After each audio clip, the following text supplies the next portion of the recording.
Hello, I saw your question on discussion board. You want to solve this system of equations here by graphing. So you're given 2x minus y equal 11 and 3x plus y equal 9.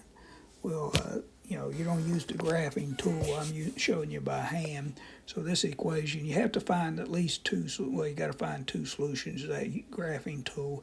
And so I just picked a couple values for x, 1 and 2, and I put it in for x here.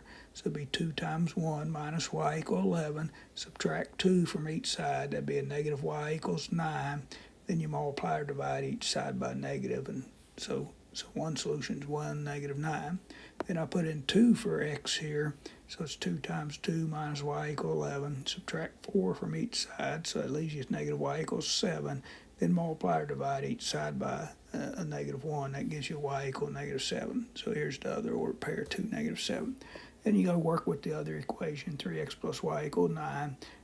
Again, I picked two numbers, 0 and 1 this time for x. So if I put in 0 for x here, it'll be just leave me with y equal 9. So 0, 9 is a solution to that equation. And I put in 1, it's 3 times 1 plus y equal 9, subtract 3, and so y is 6.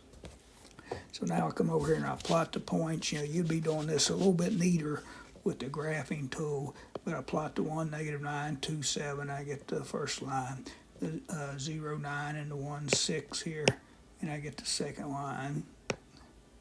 Then I'm looking for, you're looking for the intersection here, and the intersection point is 4, negative 3. And it'd be a little cleaner with the graphing tool in my lab's math. Hope this helps.